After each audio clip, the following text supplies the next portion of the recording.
Super trending part time లేదా full time business opportunities కోసం చూస్తున్నారా? అయితే ఎప్పటికీ డిమాండ్ తగ్గని 25 print on demand business ideas, return gifting, corporate gifting, T-shirt printing, personalised gifting and మరెన్నో attractive business options పాటు practical training. పూర్తి వివరాలకు సంప్రదించండి 7981100758. Hi hello welcome to TV 24 studio. కొన్ని గంటల క్రితమే అల్లు అర్జున్ గారిని అయితే పోలీసు వాళ్ళు అయితే అరెస్ట్ చేశారు. పోలీసు వారు ఏ కేసు మీద దాదాపు 4 కేసులు అయితే 4 సెక్షన్లు అయితే కేసులు అయితే అల్లు అర్జున్ గారి మీద పెట్టారు. అందులో ఒక సెక్షన్ నాన్ బెయిలబుల్ సెక్షన్ కూడా అయితే ఉండడం అనేది అయితే కొంచెం ఆశ్చర్యానికి అయితే గురి చేస్తుంది.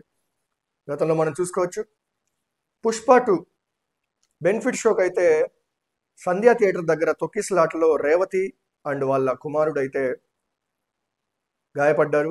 అందులో రేవతి గారు అయితే చనిపోయారు. వాళ్ళ కుమారుడు ఇంకా ప్రాణాలతో అయితే పోరాడుతూ ఉన్నారు హాస్పిటల్లో. ఈ విషయం మీద అయితే కేసు అయితే పెట్టారు అల్లు అర్జున్ గారి మీద. అసలు ఆ రోజు ఏం జరిగింది, ఎలా జరిగింది? బెనిఫిట్ షో 9:40కి సంధ్యా థియేటర్లో బెనిఫిట్ షో. దిల్సుఖ్ నగర్కి చెందినటువంటి రేవతి అండ్ వాళ్ళ అబ్బాయి ఇద్దరు అయితే అక్కడైతే ఉన్నారు. వాళ్ళ నాన్నగారు అయితే టికెట్స్ తీసుకొచ్చి వేరే ఒక చోట టికెట్లు కొనుక్కొని బ్లాక్లో కొనుక్కొని, అది కూడా 1100 రూపాయలు ఒక టికెట్ కాస్ట్ 1100 రూపాయలు. అలాగా ఫ్యామిలీ దాదాపు 5000 వరకు విత్ పాప్కార్న్తో ఖర్చు పెట్టుకోవాల్సిన సిచ్యువేషన్ అయితే ఆ రోజైతే ఉంది. ఆ పిల్లాడు చాలా మారం చేశాడు. పుష్ప 2 సినిమా నేను చూడాలి అని చెప్పేసి.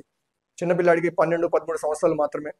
అంత తక్కువ ఏజ్లోనే అల్లు అర్జున్ మీద చాలా ఎక్కువ ప్రేమ అయితే పెంచుకున్నాడు ఆ అబ్బాయి. అల్లు అర్జున్ గారు కూడా ఈ ఇన్సిడెంట్ని అయితే వెంటనే రియాక్ట్ అయ్యి వాళ్ళకి 25 లక్షలు నష్టపరిహారంగాను, అదేవిధంగా అల్లు అర్జున్ ట్రస్ట్ నుంచి అయితే వాళ్ళైతే అర్పించారు. కానీ అక్కడ గొడవకు రీజన్ ఏంటంటే, అల్లు అర్జున్ గారు అదొక మాస్ థియేటర్. అల్లు అర్జున్ గారు రిలీజ్ రోజు ఆ ప్రీమియర్ షోకి అయితే వచ్చారు. పోలీసు వాళ్ళకైతే ఎటువంటి ఇన్ఫర్మేషన్ ఇవ్వలేదు. ప్రైవేట్గా సెక్యూరిటీని పెట్టుకున్నారు. అందువల్ల ఆ ప్రైవేట్ సెక్యూరిటీ వచ్చినటువంటి ఫ్యాన్స్ని అల్లు అర్జున్ గారికి ఏం కాకూడదనే ఉద్దేశంతో రక్షించే కార్యక్రమంలో జనాలను తోశారు. ఈ తోపులాట్లో మృతి చెందిన వ్యక్తి ఆవిడ రేవతి గారు అండ్ గాయపడిన వాళ్ళ అబ్బాయి.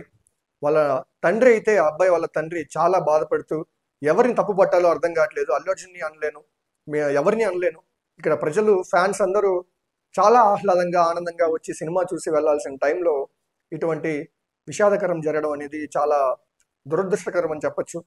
ఇది ఇలా ఉండగా మెగాస్టార్ చిరంజీవి గారు అల్లు అర్జున్ గారిని కలవడానికి అయితే స్టేషన్కి వెళ్తారు అని సమాచారం అయితే మనకి ఇప్పుడే అందిన సమాచారం.